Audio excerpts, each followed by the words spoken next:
Mathematics classes में आप सभी विद्यार्थियों का बहुत बहुत स्वागत। आज के इस वीडियो में द्विघात समीकरण का एक वर्ड प्रॉब्लम वाला क्वेश्चन लेकर आया हूं जो बहुत ही महत्वपूर्ण है, यानी कि बोर्ड मॉडल है। प्रश्न है, तीन लगातार प्राकृत संख्याओं के वर्गों का योगफल 110 है, संख्याएं निकालें। चलो बच्चों, तीन लगातार शब्द का इस्तेमाल हो रहा है। देखिए, लगातार का मतलब कंटिन्यू, और वो भी कैसा संख्या होना चाहिए? प्राकृत संख्या, यानी गिनती की संख्या है। तो देखिए, इसका सॉल्यूशन कितना आसान रहने वाला है। आपको मान लेना है प्रथम प्राकृत संख्या, माना प्रथम प्राकृत संख्या। ठीक है बच्चों, प्रथम प्राकृत संख्या x। प्रथम प्राकृत संख्या हम लोगों को क्या मानना है बच्चों? x मान लेना। इसीलिए दूसरी प्राकृत संख्या जो होगी, दूसरी प्राकृत संख्या जो होगी बुआ, दूसरी प्राकृत संख्या वो इससे एक ज़्यादा होगी, क्योंकि लगातार की बात हो रही है तो x से एक ज़्यादा होगी, यानी x + 1। ठीक है, और उसके बाद तीसरी, तीन की बात हो रही है ना, तो तीसरी प्राकृत संख्या जो होगी, तीसरी प्राकृत संख्या वो इससे एक ज़्यादा, x + 1 से एक ज़्यादा, तो x + 2। अब कह रहा है कि तीन लगातार प्राकृत संख्याओं के वर्गों मतलब स्क्वायर करके जोड़ने पर 110 होता है। बस तो चलिए भाई, हम सेटिंग कर लेते हैं, यहाँ पर समीकरण सेट कर लेते हैं, फिर उसको सॉल्व कर लेंगे। तो प्रश्न से तीनों के वर्गों का योगफल, तो मतलब x का स्क्वायर प्लस x + 1 का स्क्वायर प्लस x + 2 का स्क्वायर बराबर 110। ये 110 आपके प्रश्न में आया है कि वर्गों का योगफल 110 है। जो प्रश्न कहता है बस वही हम लोगों को फॉलो करना होता है। चलो जी, x स्क्वायर अपने जगह पर रह गया। अब a + b का होल स्क्वायर क्या पढ़ के आए हो आप लोग? a square + 2ab + b square, फिर ये वाला प्लस दे दिए हैं, और x + 2 का होल स्क्वायर, तो फिर से a + b का whole square, a square + 2ab and plus b square, and बराबर के बाद कितना है? 110 है। चलो जी, अब इसको हम लोग सॉल्व करते हैं। x square x square x square, आप देख सकते हैं तीन जगह x स्क्वायर है। यहाँ पे x स्क्वायर है, यहाँ पे x स्क्वायर है, यहाँ पे x स्क्वायर है, तो तीन बार x स्क्वायर है, उसको जोड़िएगा तो 3x स्क्वायर मिल जाएगा। चलो, उसके बाद यहाँ पे 2x है, यहाँ पे 2 दूना 4x है, तो जोड़ेंगे तो देखेंगे 2 दूना का 4x और 2x कितना? 6x हो जाएगा, एंड प्लस यहाँ पे 1 का स्क्वायर 1, 2 का स्क्वायर 4, 1 5 हो जाएगा, एंड बराबर के बाद 110 है, 110 ही रहने वाला है। अब क्या करेंगे बच्चों?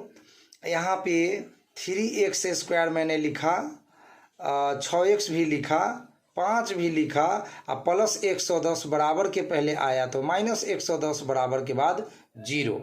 अब 3x स्क्वायर फिर से मैं लिख दे रहा हूँ, 6x भी लिख दे रहा हूँ।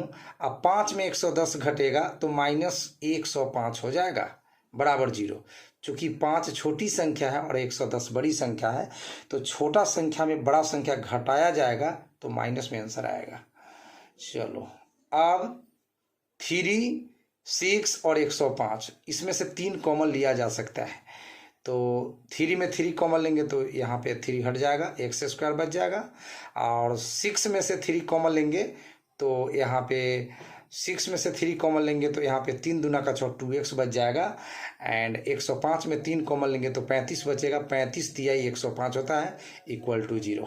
चलो जी, अब x स्क्वायर + 2x -35 = 0 के अपॉन में 3 जाएगा तो ख़त्म हो जाएगा।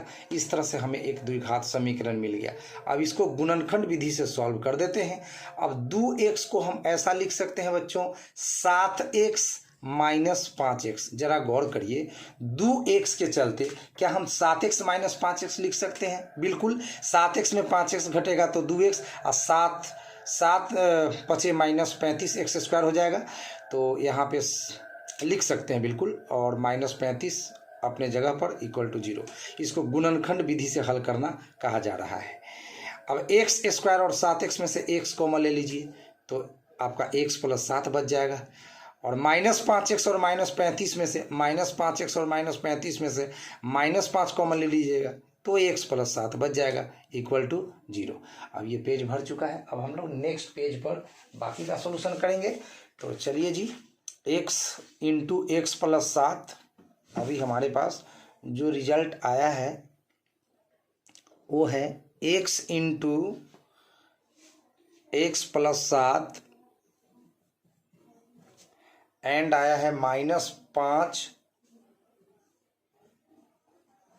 इंटू एक्स प्लस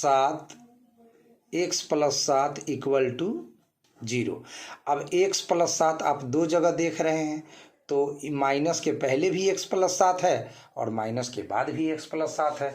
तो आप आराम से x प्लस 7 कॉमन ले लीजिए। इधर आपका x छूट रहा है, इधर -5 छूट रहा है इक्वल टू 0। अब दो कंडीशन है, x प्लस 7 गुना x माइनस 5 0 के बराबर है। तो या तो x प्लस 7 0 होगा या तो x माइनस 5 0 होगा, क्योंकि जब दो संख्याओं का गुणनफल 0 होगा तो दोनों में से कम एक संख्या तो 0 अवश्य ही होगा। तो मैं यहाँ से शर्त लेकर चलता हूँ कि जब फर्स्ट फैक्टर यानी कि x प्लस 7 0 के बराबर होगा तो x प्लस 7 बराबर के बाद गया -7। अब हमारे क्वेश्चन ने बोला है कि तीनों लगातार प्राकृत संख्या निकालना है और प्राकृत संख्या माइनस में होता नहीं है, ठीक है। तो ये -7 जो आया उसको हम लोग रिजेक्ट कर देंगे, मतलब अमान्य कर देंगे। यह हमारे शर्त को संतुष्ट नहीं करता क्योंकि -7 प्राकृत संख्या है ही नहीं। तो चलो जी, इसको अमान्य कर दिया। जब x माइनस 5 बराबर 0, जब x माइनस 5 बराबर 0 तो x बराबर क्या हो जाएगा, ये -5 बराबर के बाद गया तो +5। 5 तो प्राकृत संख्या है तो यही है हमारा करेक्ट आंसर। तो x बराबर हो गया 5। अब आप जरा सोचिए कि आपको एक प्राकृत संख्या तो निकालना है नहीं, क्योंकि क्वेश्चन ने डिमांड किया 3 लगातार प्राकृत संख्या। तो पहला x माने थे, दूसरा x प्लस 1, तीसरा x प्लस 2। अब हम x का मान इन तीनों में बैठा देंगे और हमको तीनों संख्या मिल जाएगा। तो चलो जी, अब 3 लगातार प्राकृत संख्या लिखकर मैं बताता हूं आपको। ये तो अमान्य हो चुका है। अब हम लिखते हैं 3 लगातार प्राकृत संख्याएं। 3 लगातार प्राकृत संख्याएं, इसको अंग्रेजी में बोलेंगे 3 कंसेक्यूटिव नेचुरल नंबर्स। ठीक है बच्चों, 3 कंसेक्यूटिव नेचुरल नंबर्स। तो आपने माना था x प्लस 1 x प्लस 2। अब नथिंग एक्स्ट्रा, x का मान बैठा दीजिए इसमें और आपका आंसर भी आ जाएगा। तो x का मान अभी 5 आया है तो x के जगह 5 डाल दीजिए, यहाँ भी 5 प्लस 1 कर दीजिए और यहाँ 5 प्लस 2 कर दीजिए। इस तरह से रिजल्ट मिल गया बच्चों आपको 5 प्लस 1 मतलब 6, 5 प्लस 2 मतलब 7। तो यही आपका आंसर हो गया। अब एक ज़रूरी चीज़ मैं आपको बता दे रहा हूँ कि आप कैसे जानेंगे कि आपका आंसर सही है। तो आपको वेरिफिकेशन सीखना चाहिए।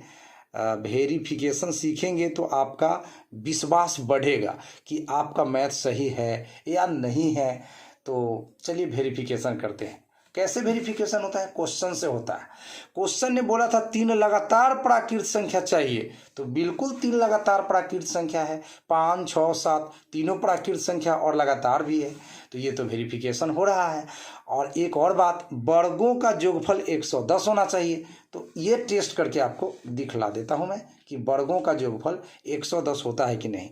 तो चलो जी, 5 का वर्ग कर लो प्लस 6 का वर्ग कर लो प्लस 7 का वर्ग कर लो। अब जब 5 का वर्ग करोगे तो 25 मिलेगा, 6 का वर्ग करोगे तो 6 1 36 मिलेगा, 7 का वर्ग करोगे 7 गुना 7 तो 49 मिलेगा। अब आराम से जोड़ लीजिए, 25 में 36 जोड़िए, 6 5 11 हासिल 1, 3 2 5 1 6 61 और प्लस में 49 है, 61 में 49 जोड़ दीजिए, 9 1 10 के 0 हासिल 1, 6 4 10 1 11। देखिए 110 यहाँ प्राप्त हो गया हम लोगों को।